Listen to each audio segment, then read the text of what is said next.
अस्सलाम वालेकुम, मैं हूं शजर न्याजी। राउंडअप में आपको खुश आमदीद। नाजरीन, आज इमरान खान की अहलिया बुशरा बीबी को अडियाला जेल से रिहा कर दिया गया।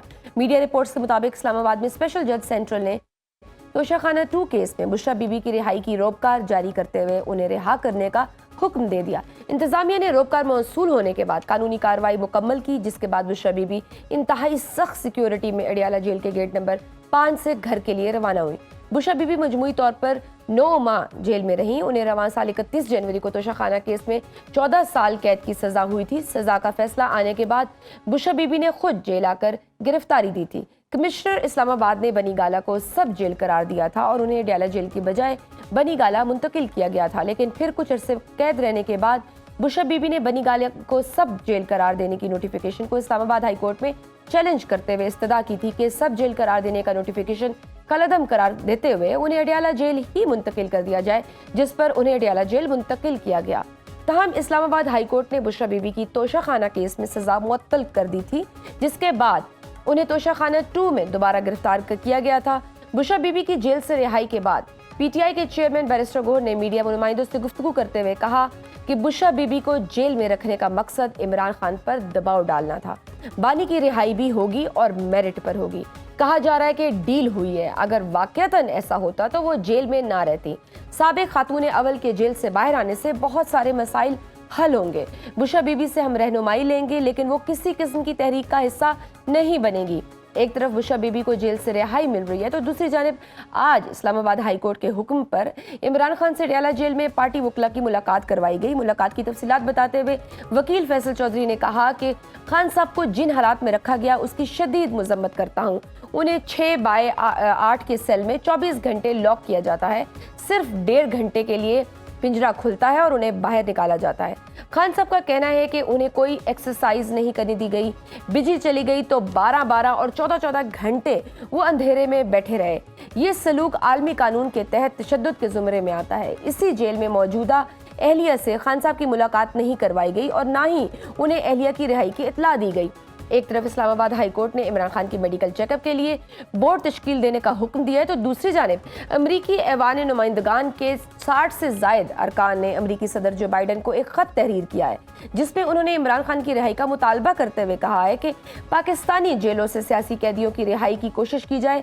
अरकान की जानिब से लिखे गए खत में अमरीकी सफारत खाने के एहलकारों से जेल में बानी पीटीआई से मिलने की भी अपील की गई है।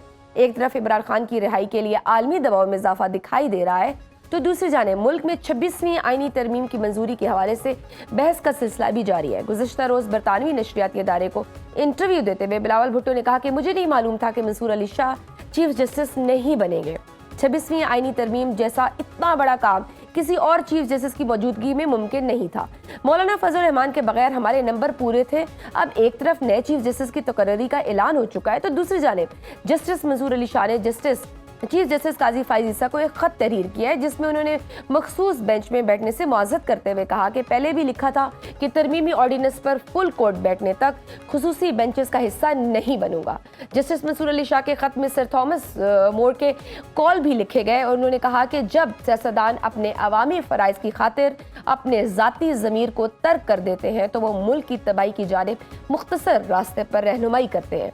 जस्टिस मंसूर अली शाह ने लिखा है कि हम इक़्तिदार में रहते हुए अक्सर भूल जाते हैं कि इस मुल्क में लोग हमारे अमाल को देख रहे हैं। तारीख कभी माफ़ नहीं करती। अब सवाल यह है कि क्या 26वीं आईनी तरमीम के बाद सुप्रीम कोर्ट में ग्रुपिंग का जो तासुर था वो ख़त्म हो गया? सवाल यह है कि पीटीआई की रिहाई मुमकिन है। सवाल तो ये भी आम है कि मुल्की सियासत पर बुशरा बीबी का रोल क्या होगा। इस सब पर बात करने के लिए हमें ज्वाइन किया है पीटीआई के रहनुमा नईम हैदर पंजोता। सर, आपके वक्त का बहुत शुक्रिया। सर, आज इमरान खान की अहलिया बुशरा बीबी को अडियाला जेल से रिहा कर दिया गया है। क्या आने वाले दिनों में इमरान खान भी रिहा हो सकते हैं? क्योंकि बुशरा बीबी की रिहाई को डील से लिंक कर रहे हैं कि कोई डील हो गई है। क्या कोई डील हुई है? नहीं, देखें, ऐसी बिल्कुल बात नहीं है। ये गलत बात है ये करना। इससे पहले भी ये कहा गया कि बीबी साहबा जो हैं वो बिल्कुल जो है वो मादम माफ गवाह बन जाएंगी। इससे पहले भी कहा गया कि वो जनाब बिल्कुल उनको धोखा दे देंगी, उनको छोड़ देंगी। पता नहीं क्या क्या बातें की गई और कभी कोई इल्ज़ाम कभी कोई इल्ज़ाम। और आपने देखा कि बुशरा बीबी को जब सजा दी गई, जब सजा सुनाई गई, तो वो ये नहीं हुआ कि वो वहां से भागी या निकल गई या फरार हो गई, बल्कि वो खुद चलकर अडयाला जेल में गई, ले लीजिए, अगर आपने मुझे सजा दी है, झूठे केस के अंदर दी है, तो मैं हाजिर हूँ, मुझे अरेस्ट कीजिए। तो जब एक बंदे का अज़म, हौसला, हिम्मत और इस तरह की उसकी थॉट्स हों, तो वो फिर कैसे आप कह सकते हैं कि उन्होंने डील की। 264 दिन अगर उन्होंने गुजारे हैं जेल के अंदर, तो एक बहुत बड़ा ये टाइम है। और ये नहीं है कि कोई जेन्युइन केसेस थे, झूठे केसेस के अंदर जहां पर सजाएं जो हैं वो देने के लिए स्पीडें तो लगाई गई, लेकिन ऐसे ही सजाएं वो खत्म भी हुई। और फिर एक केस के बाद दूसरा केस, एक ही नौयत का, एक ही तरह का, एक ही जुर्म के ऊपर, एक ही वाक़े के ऊपर बनाया गया, लेकिन उसके बावजूद उनके हौसले को दाद है। और जब भी उनसे मुलाकात हुई, जब भी उनसे बात हुई, तो उन्होंने कहा कि मैं इमरान खान की कमजोरी कभी नहीं बनूंगी, इंशाल्लाह ताला ताकत बनकर दिखाऊंगी। ठीक। अच्छा, बुशरा बीबी गोशा नशीनी इख्तियार करेंगी या सियासत में हिस्सा लेंगी, वो लीड करेंगी अब?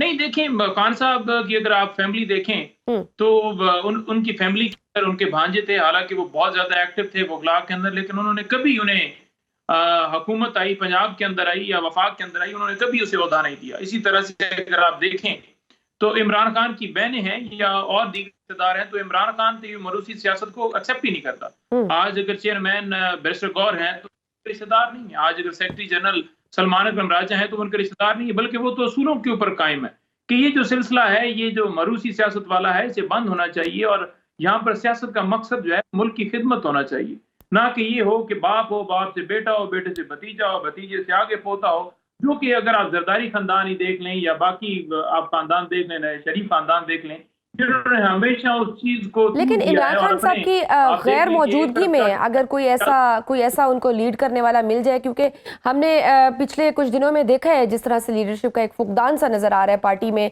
और काफ़ी सारी कन्फ्यूजन्स हैं, कुछ ग्रुपिंग्स की भी बातें हो रही हैं, और यही बात हो रही है कि एक मुनज़्ज़म पाकिस्तान जो है, ये पाकिस्तान तहरीक इंसाफ एक तंजीम नहीं है, एक मुनज़्ज़म तंजीम नहीं है।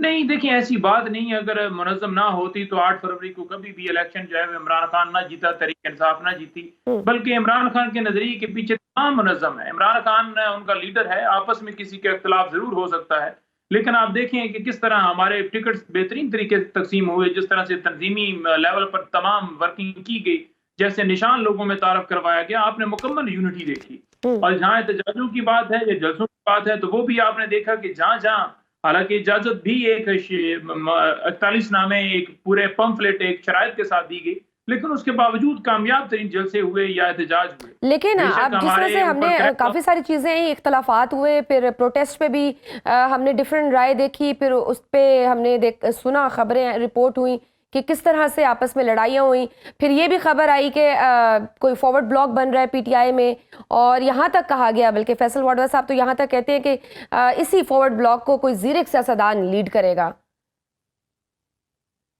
नहीं, देखें, कोई ऐसा फॉरवर्ड ब्लॉक ना बना है, ना बनेगा। और इमरान खान ने तो अपनी फैमिली के हवाले से हमेशा कहा कि उनका कोई सियासत से ताल्लुक नहीं है। नंबर 2 बात ये रह गई कि फॉरवर्ड ब्लॉक की बातें डेफिनेटली लोगों का दिल है कि टूटे, और इसी वजह से ये वो कहीं वो ज़ीरक सियासतदान शाह महमूद कुरैशी की तरफ तो इशारा नहीं कर रहे? नहीं, देखें, खान साहब जो हैं वो पाकिस्तान तहरीक इंसाफ के, इस पूरे मुल्क के, इस मुल्क की आवाम के वो बिल्कुल लीडर हैं, वो सरबराह हैं, और वो ही इंशाल्लाह ताला लीड करेंगे। बाकी जो ओहदे उन्होंने दिए हुए हैं, किसी को सेक्रेटरी जनरल है, कोई चेयरमैन है या बाकी से दूर हैं, तो वो डेफिनेटली अपने अपने रीजन्स को जब खान की हदायत होती है तो वो लीड करते हैं। ठीक। आज इस्लामाबाद हाईकोर्ट में तौहीन अदालत केस की समाअत के बाद बिलाखिर पीटीआई के वकला की इमरान खान से अडयाला जेल में मुलाकात भी करवा दी गई है, तो इस मुलाकात में कौन से सियासी और कानूनी फैसले किए गए हैं? देखिए, ये जो पिटीशन दायर की गई थी, ये पिटीशन जिसके ऊपर फैसला आया था, ये पिटीशन मैंने और फैसल भाई ने इस्लामाबाद कोर्ट में दायर की थी, जिस पर अदालत ने एक कमीशन बनाया था कि इनको प्रॉब्लम्स हैं, जैसे ये बता रहे हैं सारी सूरत हाल, तो आके आगाह किए जाए। उस कमीशन ने साथ साथ सारी चीजें लिखी और आकर अदालत को आगाह भी किया कि किस तरह प्रॉब्लम्स होती हैं, कैसे हर्डल्स होती हैं, कैसे वकला को गेट पर खड़ा किया जाता है, कभी नाम एंटर करते हैं, कभी नहीं एंटर करते, हम जाते हैं तो उसके बाद भी घंटा लग जाता है, या किस तरह से उस ऑर्डर की वायलेशन की गई। आज जब इस्लामाबाद हाई कोर्ट में समाअत थी, तो अदालत ने यह कहा कि 3 बजे इमरान खान साहब को हाई कोर्ट के अंदर पेश किया जाए, या दूसरी सूरत में बताया जाए कि सिक्योरिटी की क्या वजह है। हम उस सिक्योरिटी जो एक बहाना बना रहे हैं, जो वज़ीर दाखिला रिपोर्ट दे, बिल्कुल। इसका वो, और वो आएगा और फिर जो है वो आकर बताएगा कि क्या वैलिड रीजन है, और मैं उनसे हलफ लूंगा चैम्बर में। आज एक्सेस दी गई 3 बजे और जाकर मिले हैं, वकला की मुलाकात हुई है खान साहब के साथ। खान साहब से सारी सूरत हाल का दोबारा उन्होंने पूछा है कि कोई आपके ऊपर सख्तियों के हवाले से कमी आई हो, लेकिन खान साहब ने कहा कि वही सेम सूरत हाल है। आपने देखा कि 2 दफा एक्सेस दी गई वकला की, और पहली दफा तरमीम की और दूसरी दफा खान साहब ने जो तरमीम की गई है उनको बिल्कुल अपोज किया। उन्होंने कहा ये बिल्कुल एक गैर आईनी अमल किया गया है। उन्होंने कहा इस चीज को बिल्कुल सपोर्ट नहीं किया, बिल्कुल नहीं सराहा, और उन्होंने बड़ा इसमें शदीद अपना रद्द अमल दिया है। तो जहां तक बात रहेगी कि इमरान खान साहब के ऊपर सख्तियों के हवाले से, तो वो सेम उसी तरह से जारी हैं। आज जाते हुए उनको एक जब ये अदालत की तरफ से हुक्म गया तो आज सुबह उन्होंने साइकिल दी, हालांकि उन्होंने अपने पैसों से खरीदी हुई है कि वो एक्सरसाइज ना कर सके। इसी तरह से उनका अखबार की एक्सेस नहीं है, टीवी की एक्सेस नहीं है, उनकी फैमिली या उनके दीगर वकला की एक्सेस नहीं। वकला की हद तक आज सिलसिला शुरू हुआ है, लेकिन बाकी जो चीजें हैं कि उस डेथ सेल के अंदर इमरान खान साहब ने तो जुदा साहब आप कह रहे हैं कि उन्होंने मुखालफत कर दी है साइनी तरमीम की, तो मौलाना साहब के बारे में उनकी क्या राय थी? उनके तहदी थे इस पूरे उसमें, उन्होंने कहा था कि मुज़ाकरात में इनको शामिल करें और खैर मकदम किया था। तो अब जैसे उन्होंने उनकी हमायत में अब वोट दे दिए, तो उनके बारे में क्या राय थी इमरान खान साहब की?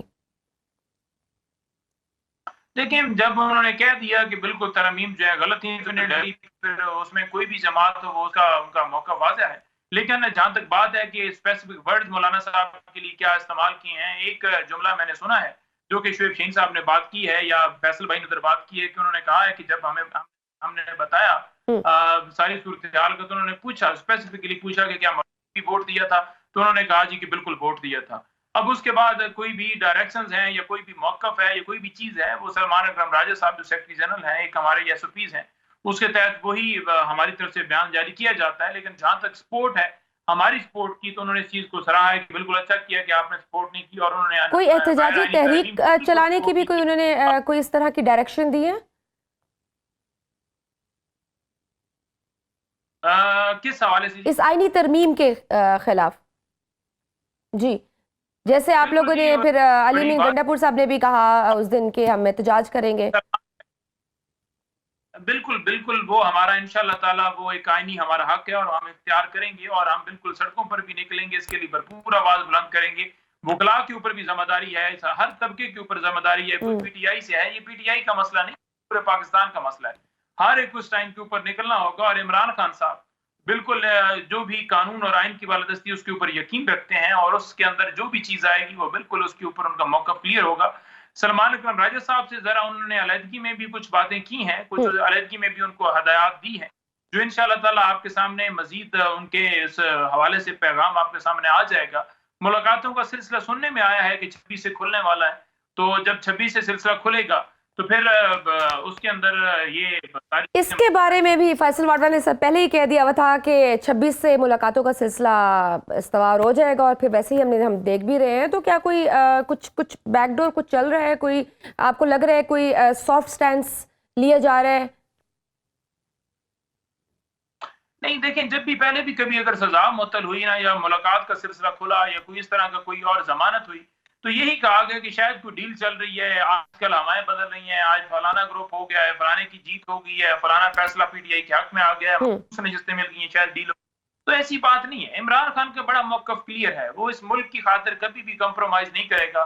वो अगर किसी से बात करेगा तो इस मुल्क की खातिर करेगा, और बात होगी भी तो सिर्फ आइन और कानून की बालादस्ती होगी। ये नहीं है कि एक बंदा जेल में बैठा है, उसकी बीवी अगर 264 दिन बर्दाश्त करके बाहर निकली है, तो आप ये कहते हैं कि ये डील के तहत डील की खबरें चल रही हैं। ठीक, इमरान खान की सेहत के हवाले से भी बहुत सारे शकूक और शुबहात का इजहार किया जा रहा था।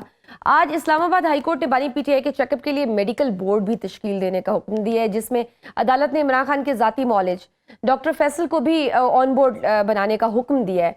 तो क्या पीटीआई अब इस अदालती हुक्म से मुतमईन है? देखें, बड़ा उस हवाले से हम अदालत मशहूर है कि उन्होंने इसके अंदर इंटरवेंशन की। देखा जाए तो इमरान खान साहब को 1 साल से ऐसा हो गया है, तो उस 1 साल के अरसे के अंदर अगर देखा जाए तो इमरान खान 5 अगस्त से अगर वो सजाएं काट रहे, तो आज तक हमने नहीं देखा कि कोई बोर्ड बनाया गया हो या कोई उनको प्रॉपर ट्रीटमेंट के लिए एक्सेस दी गई हो। डॉक्टर अगर मेरे साथ भी गया है, क्योंकि पहली दफा मैं उस चीज के गवाह हूँ, जिस दिन पहली दफा भी डॉक्टर गया है, अटक जेल में थे उस वक्त, उस वक्त भी उसने जाकर कोई मेडिकली टेस्ट या नमूने खून के या कोई इस तरह का नहीं प्रॉपर चेकअप किया था। नवाज शरीफ की अगर बात की जाए तो उसके लिए तो बाकायदा बोर्ड बनते थे और हॉस्पिटल्स में ले जाया जाता था और उसके चेकअप होते थे। लेकिन इमरान खान ने कभी ये नहीं कहा कि मुझे जो है वो मेरे प्लेटलेट्स कम हो गए, लेकिन उनका एक चेकअप जो है वो होना चाहिए, क्योंकि एक शख्स है जेल के अंदर है, किस तरह के खाने किस तरह की चीजें हैं, उनको पिछले दिनों जो दांतों का मसला बना था तो वो एक्सेस होनी चाहिए। जहां तक बात है उस ऑर्डर की, तो उस ऑर्डर के अंदर हम सीएम देने जा रहे हैं क्योंकि डॉक्टर जो आसिम है वो यहाँ पर पाकिस्तान के अंदर मौजूद नहीं है। फैसल, ठीक है जी, तो उनका जो नाम है वो हम चेंज करने के लिए वहां पर दरख्वास्त दे रहे हैं। जो डॉक्टर यहाँ पर इस्लामाबाद के अंदर, लाहौर के अंदर मौजूद हैं, हम चाहते हैं कि उनकी जो मुलाकात है वो हो उस बोर्ड के अंदर वो शामिल हो जी। नाजरीन, गुफ्तगू का सिलसिला जारी है, यहाँ वक्त हुए ब्रेक का। वेलकम बैक टू सुनो राउंडअप। एक और डेवलपमेंट भी हुई है। अमरीकी ऐवान नुमाइंदगान के 60 से जायद अरकान ने सदर जो बाइडन को खत लिखकर इमरान खान की रिहाई का मुतालबा किया। क्या ये खत अमरीका में पीटीआई की लॉबिंग का कोई नतीजा है? क्यों पीटीआई अमरीका को पाकिस्तान की सियासत में फिर घसीट रही है? किस खत की बात कर रही हैं? आपकी आवाज समझ नहीं है। अमरीकी ऐवान नुमाइंदगान में, वहां पे उन्होंने प्रेसिडेंट जो बाइडन को खत लिखा है 60 से जायद मेंबर्स ने, और उन्होंने कहा है कि इमरान खान की रिहाई का मुतालबा किया है। नहीं, देखें, अगर बात की जाए ना तो पाकिस्तान के अंदर जो फंडामेंटल राइट्स की वॉलेशंस हो रही हैं, और अगर आपने देखा पिछली माजी में तो मुल्क का सबसे बड़ा जो अदालत का सरबराह होता है वो चीफ जस्टिस होता है। चीफ जस्टिस काजी फैसल साहब के सामने जब मामला गया फंडामेंटल राइट्स की वॉलेशंस के हवाले से, तो उन्होंने कहा जी कि मैं इसके ऊपर मुझे नहीं नजर आ रहा कहीं पर कुछ हो रहा है। तो जब उन्हें नजर नहीं आ रहा तो आप मैक्सिमम कोशिश करते हैं कि दुनिया में जहां पर भी कोई फॉरम है, इंटरनेशनल लेवल पर है, तो वहां से आवाज उठाई जाए, बुलंद की जाए कि पाकिस्तान अगर मुख्तलिफ ट्रीटीज करके यूनाइटेड नेशन हो या कहीं और मुल्क हो, उनके साथ अगर उस इंटरनेशनल लॉ के तहत अगर उस चीज को फॉलो करता है तो उनकी बिल्कुल उसके अंदर राय जरूर जो है वो असर रखती है कि वहां से राय ली जाए और उनको कहा जाए कि पाकिस्तान के अंदर जो है जमहूरियत जो है उसको डीरेल किया जा रहा है। तो उसके अंदर बिल्कुल कोई हर्ज नहीं है और बड़ा एक अच्छा फैसला है। और मेरा ख्याल में इस चीज की नौबत ही ना आती अगर मुल्क के अंदर ये सारी चीजें, ये जुल्म और बर्बरियत ना होती तो। ठीक, अच्छा, पीटीआई के रहनुमा आप लोग 26वीं आईनी तरमीम को चैलेंज करने का आप ऐलान भी कर रहे हैं, बल्कि आप ये कह रहे हैं कि हम फुल कोर्ट बनाने की इस्तदा करेंगे, और आप ये भी एक्सपेक्ट कर रहे हैं कि जो नए चीफ जो सिलेक्ट हुए हैं जस्टिस याया वो खुद इससे माजरत कर लें, जो कि लगता नहीं है, शायद उन्होंने इस चीज़ को एक्सेप्ट कर लिया हुआ है। ये बताइए किस बुनियाद पर आप आईनी तरमीम को चैलेंज करेंगे, क्योंकि कानून साजी तो पार्लियामेंट का हक है, और इमरान खान का पर्टिकुलरली इस मामले में क्या ओपिनियन था नए चीफ के बारे में? देखिए, नए चीफ के नाम के ऊपर तो कोई उन्होंने एतराज नहीं किया, लेकिन बात जहां पर रसूलों की है, जहां आइन की है, जहां एक तरीकाकार बना हुआ है उसकी है कि क्या ये प्रोसेस जो है वो ठीक हुआ है, क्या ये मकसद जो था वो ठीक था, क्या इसके अंदर इंटेंशन जो थी वो क्या किस बंदे की थी और क्यों थी। तो उसके अंदर आपको वाज़ेह नजर आता है कि जो अपनी सीटें जमातें हारी हुई हैं वो इस वक्त चाहती हैं कि 8 फरवरी जो डाका डाला गया उस पर पर्दा ना उठे, और इसी तरह से जो पाकिस्तान तहरीक इंसाफ के ऊपर क्रैकडाउन किया जा रहा है उसको मजीद तूल मिले और ये मामला इसी तरह वो आगे लेकर बढ़े। तो इस चीज के लिए उन्होंने हर हद तक जाना है, चाहे वो आईनी बेंच बनाना हो, चाहे हाई कोर्ट के अंदर आईनी बेंच। तो उन्होंने एक ऐसा अमल किया अपने वोट नंबर पूरे करके, और उन्होंने रातों रात जिस तरह से खुफिया मुसद्दा जिसमें कौम की कोई ना राय है ना उस आवाम के नुमाइंदों को राय हासिल। बट हुकूमत तो नहीं कह रही है कि आप जिस तरह से मुखालफत कर रहे हैं आप नए चीफ जस्टिस को भी कंट्रोवर्शियल बना रहे हैं। क्या आपको नए चीफ जस्टिस पीटीआई के लिए कोई दूसरे काजी फाइज ईसा साबित होने का कोई खदशा है आपको? नहीं, देखें, नए जो चीफ जस्टिस हैं हम तो उनको उनकी जात के हवाले से तो बात नहीं कर रहे कि वो गलत हैं, बल्कि हम तो असूलों की बात कर रहे हैं कि यहाँ पर मंसूर साहब को होना चाहिए और ये आईनी तरमीम वापस होनी चाहिए। दूसरी बात यह है कि जो सुप्रीम कोर्ट का इस वक्त जस्टिस है, चीफ जस्टिस है मौजूदा इस आईनी तरमीम के बाद उसका रोल तो बिल्कुल वो नहीं रहा। जहां उस आईनी बेंच की बात है तो आईनी बेंच के पास सारा इख्तियार चला तो उस बेंच के भी नीचे कर दिया गया है। और अगर ओवरऑल देखा जाए तो ये हुकूमत के ताबिया की गई है सारी चीज की, चीफ जस्टिस का इंतखाब भी हुकूमत करेगी या उस आईनी बेंच को कोई हुकूमत बनाएगी। लेकिन तो आप ही के पंचोता साहब, आप ही के रहनुमा शौकत यूसुफजई पार्टी की आदत को तनकीद का निशाना बना रहे हैं। वो कहते हैं कि हम जस्टिस याया की मुखालफत क्यों करें, पीटीआई की आदत को पार्लिमानी कमेटी के इजलास में शिरकत करनी चाहिए थी, शिरकत नहीं करनी थी, तो फिर वफाकी हुकूमत से आईनी तरमीम पर बातचीत क्यों की है? देखें, बात यह है कि हर बंदे की अपनी राय है। मैं शौकत यूसुफजई साहब के ऊपर ऐसा कमेंट नहीं करना चाहता कि कोई फलां ने ये क्यों कह दिया, लेकिन मैंने आपको पाकिस्तान तहरीक इंसाफ का अपना मौक़िफ़ जो है वो आपके सामने रख दिया। तहरीक इंसाफ का यही मौक़िफ़ है जो मैंने आपके सामने पेश किया। तो फिर आगे आप क्या जुडिशल कमीशन में आप उसमें हिस्सा लेंगे या वहां से भी बाइकआउट करेंगे जब बेंच बनेगा? नहीं, जुडिशल कमीशन के अंदर हम बिल्कुल हिस्सा नहीं लेने जा रहे हैं, क्योंकि वहां पर हिस्सा लेना यही है, जब आपकी अक्सरियत ही नहीं है और जब आपको एक मुकम्मल तौर पर एक उस चीज को आप अपोज कर रहे हैं, तो आप उसका हिस्सा क्यों बने? इसलिए हम नहीं बनना चाहते। जब हम समझते हैं कि ये अमेंडमेंट्स वापस होनी चाहिए। जहां तक पहली कमेटी की भी बात है, उस वक्त भी बैठा इसलिए गया था, जो पहली कमेटी बनाई गई थी जिसमें मुसवदे के ऊपर डिस्कशन थी, कि मैक्सिमम बैठ के उनको जो है अपोज किया जाए कि ये इस तरफ ना लाया जाए मामले को। और अगर किसी हद तक इन्होंने धांधली, जिस तरह से आपने देखा कि वो सारा किया है, कि कम से कम जो है जितना हो सके हम मुल्क को बचाएं, लेकिन उसके बावजूद जिस हद तक हमारी कोशिश हो सकी हमने बावजूद ये कि हमारी कोशिशों के उन्होंने फिर भी अदलिया को किसी हद तक, बहुत हद तक जो है वो कंप्रोमाइज किया, जिसकी वजह से हमने उसका हिस्सा बनने से बिल्कुल इनकार किया। सुनने में तो ये भी आ रहा है कि हुकूमत 27वीं आईनी तरमीम भी लाने की कोई कोशिशें कर रही है। आइंदा आने वाले दिनों में हम कोई नई तरमीम भी देखेंगे और उसमें काफ़ी सारी चीज़ें हैं, जैसे मिलिट्री कोर्ट्स के हवाले से भी कुछ सुनने को आ रहा है कि शायद वो शिक अब उसमें शामिल हो जाए।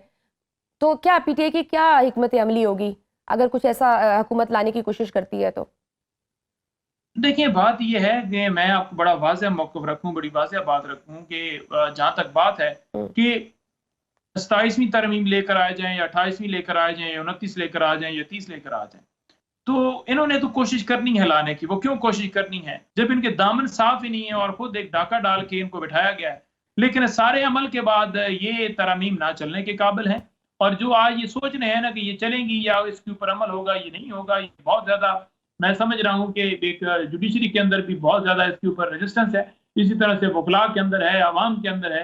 तो जब कोई अवाम की राय के बगैर कोई काम किया जाता है, चाहे वो 62 का आइन हो या 56 का आइन हो, तो वो फिर नहीं चलता, फिर मार्शल लॉ लग जाते हैं और फिर उस आइन को वापस करना पड़ता। ठीक। मार्शल लॉ की सूरत हाल को तो मैं नहीं कह रहा कि मार्शल लॉ लगेगा, लेकिन मैं ये देख रहा हूँ कि ये आइनी तरमीम जो है किसी सूरत इस तरीके से आइन आगे नहीं चल पाएगा।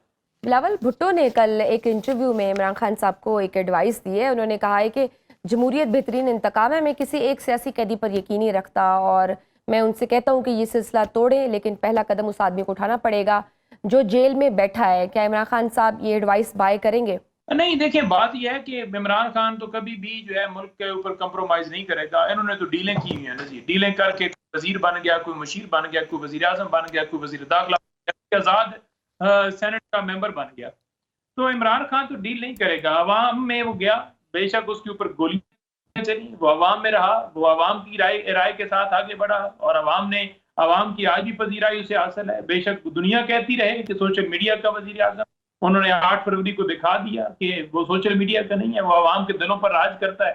तो जब लेकिन अवाम की सियासत राय में एक थोड़ी तरफ बहुत हो, लचक दिखानी पड़ती है, कुछ चीजें मनवानी पड़ती हैं, कुछ चीजें माननी पड़ती हैं, थोड़ा सा पीछे हटना पड़ता है अपने मौकिफ से, तभी मामलात आगे बढ़ते हैं और मुल्क के लिए आप इस बैठ जाएं और मुज़ाकरात कर लें। नहीं, देखिए, इमरान खान साहब ने बात की थी और इमरान खान ने कहा था कि ठीक है, हम उनसे बात करेंगे जिनके पास इख्तियार है और मुल्क की हद तक कानून और आइन की बालादस्ती की बात करेंगे। इमरान खान ने बेशुमार वेट किया है, इमरान खान ने हर हद तक उदाहरण दिया, हर हद तक बात भी की। फिर जब आपने देखा कि उनकी बहनों को या बाद में बहनों को या जिस तरह से पॉलिटिकल विक्टिमाइजेशन की गई, उनकी एहलिया अंदर है, उनकी क्यादत अंदर है, वर्कर्स को अंदर डाला जा रहा है, तो ऐसी सूरत हाल के अंदर फिर उन्होंने फैसला किया कि अब बिल्कुल हमारी तरफ से दरवाजे बंद हैं। अब हम अवामी जो है वो राय के साथ ही आगे बढ़ेंगे, अवामी जोर के ऊपर ही आगे बढ़ेंगे। पहले भी हम अवामी जोर पर ही आगे बढ़ रहे हैं। हम अवाम को साथ लेकर आगे चलेंगे और ठीक। अवाम को साथ लेकर हम इस मकसद के अंदर कामयाब होंगे इंशाल्लाह। ठीक, बहुत नईम हैदर पंचोदा पाकिस्तान तहरीक इंसाफ के रहनुमा हमारे साथ मौजूद थे। नाज़रीन, वक्त छोटी सी ब्रेक का, देखते रहिए Suno round up. Welcome back to Suno round up. Program के इस हिस्से में हमें ज्वाइन किया है सीनियर तज्जियाकार माजिद निज़ामी। माजिद, आपके वक्त का बहुत शुक्रिया। माजिद, आज तोशाखाना केस 2 में जमानत के बाद इमरान खान की अहलिया बुशरा बीबी को जेल से रिहा कर दिया गया है। क्या लग रहा है, क्या उनकी रिहाई किसी डील का कोई नतीजा है? कोई सॉफ्ट स्टैंस ले रहे हैं, कोई पॉलिसी शिफ्ट आया है? जी, बहुत शुक्रिया। यकीनन ये एक बहुत बड़ा सियासी कदम है और इसको मैं तहरीक इंसाफ की इंटरनल पॉलिटिक्स के साथ भी मिला के देखता हूँ। और दूसरा मामला ये है कि चूंकि अब बड़े अहम जो स्टेप्स हैं वो हो चुके हैं, इलेक्शन हो चुके हैं, आईनी तरमीम का मसला खत्म हो चुका है, नए चीफ जस्टिस का तकर्रुर हो चुका है। तो इस सारे माहौल के अंदर इस तरह की कोई जमानत, इस तरह का फैसला सामने आना मेरा ख्याल है वो हालात से मुताबिकत रखता है। और चूंकि इस वक्त पीटीआई के अंदरूनी इख्तलाफात अपने जोरों पे हैं, तो बहरहाल बेगम इमरान खान का बाहर आना और फिर इमरान खान की पार्टी को लीड करना एक सिग्निफिकेंट स्टेप होगा। लेकिन इसके साथ साथ हमें ये भी देखना चाहिए कि इस वक्त इमरान खान साहब की दोनों बहनें जो पॉलिटिकल फ्रंट पे एक अहम किरदार अदा कर रही थी, वो इस वक्त जेल में हैं। और हम ये सुनते रहे हैं, मुख्तलिफ जराए से खबरें थी, मुबैना ऑडियो लीक्स थी कि कहीं ना कहीं बेगम इमरान खान में और इमरान खान साहब की बहनों में कुछ ना कुछ इख्तलाफात मौजूद हैं, कोई पावर रिफ्ट है। हाँ। जी, मैं इस खबर को इस तनाजुर में भी देखता हूँ कि चूंकि इमरान खान की दो बहनें इस वक्त गिरफ्तार हैं और बुशरा बीबी रिहा हो रही हैं, तो डेफिनेटली बुशरा बीबी की जो पॉलिसी है वो प्रिवेल करेगी और वो बिल्कुल तहरीक इंसाफ की पॉलिटिक्स में हिस्सा भी लेंगी, उनकी स्ट्रेटजी को लीड भी करती नजर आएंगी। और आपको दूसरी तरफ भी कोई आपको लगता है कोई सॉफ्ट स्टांस है, कोई पॉलिसी में कोई शिफ्ट आया है, कोई नरमी पैदा हुई है पीटीआई के लिए? देखिए, अभी तो मुश्किल लग रहा है। उसकी वजह यह है कि पीटीआई की जानिब से ऐसे कोई स्टेप्स नहीं किए गए।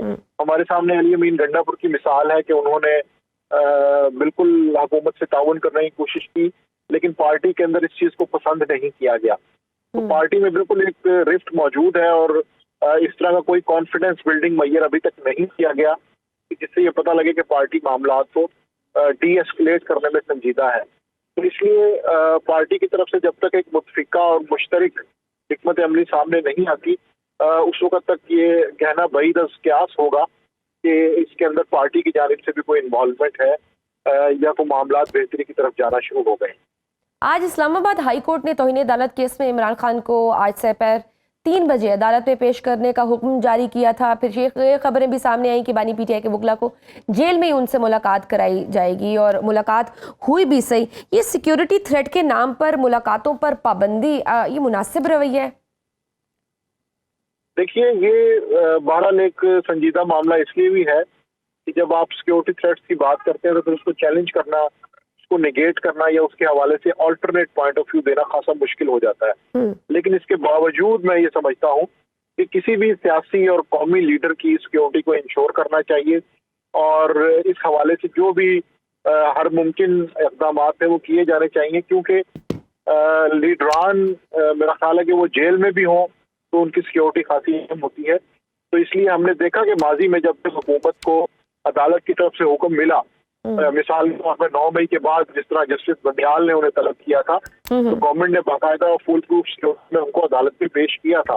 तो मेरे ख्याल में तो कौमी लीडरान वो किसी भी मुकदमे में जेल में हो, उनको इस तरह की जो बेसिक सहूलियात है वो मिलनी चाहिए ताकि वो अपनी पार्टी से, अपने कारकुनान से राब्ते में रह सकें और इस हवाले से सियासी इंतकाम या सियासी जबर का कोई तासुर कायम ना हो। सही। और बिलावल भुट्टो ने अभी रिसेंटली बरतानवी नशरियाती इदारे को इंटरव्यू देते हुए कहा कि 26वीं आईनी तरमीम जैसा इतना बड़ा काम किसी और चीफ जस्टिस की मौजूदगी में मुमकिन नहीं था और मुझे नहीं मालूम था कि मंसूर अली शाह चीफ जस्टिस नहीं बनेंगे। यूजुअली थिंक सो कि ये एक सरप्राइज था वाकई पीपल्स पार्टी के लिए? मुझे अभी तक की जो वाकयात की टाइमलाइन है उसको देखते हुए ऐसा बिल्कुल नहीं लगता। प्रॉपरली प्लान किया गया था, एक स्ट्रेटेजी बनाई गई थी और उसके पीछे एक फियर फैक्टर भी मौजूद था और उसकी बुनियाद ये थी कि हो सकता है कि अगर जस्टिस मंसूर अली शाह हैं तो इलेक्शन के हवाले से, उसके पूरे सिस्टम के हवाले से वो कोई बड़ा फैसला ना दे दें। और इस हवाले से वजीर दिफा ख्वाजा आसिफ ने भी अपने खदशात का इजहार किया था, जिसे कौमी प्रेस के अंदर खासी नुमाया हैसियत मिली थी कि अक्टूबर-नवंबर में अगर हमला होता है तो पूरे सिस्टम पे एक क्वेश्चन मार्क आ जाएगा। तो इसलिए मैं नहीं समझता कि पीपल्स पार्टी या मुस्लिम लीग नून को इस चीज का इल्म नहीं था। ये सारी तरमीम इसीलिए इंश्योर की गई वो एक मुकर्ररा तारीख से पहले हो ताकि एक नए चीफ जस्टिस के लिए नया नाम दिया जा सके और जस्टिस मंसूर अली शाह को रोका जा सके। तो आपके ख्याल में ये नए जो चीफ जस्टिस याहिया अफरीदी के आने के बाद जो हुकूमत को खदशा था, वो खदशा टल गया? जो जिस चीज़ का था कि कोई मे बी कोई ऑडिट हो जाए इलेक्शन का, अब ऐसा कोई खदशा नहीं है?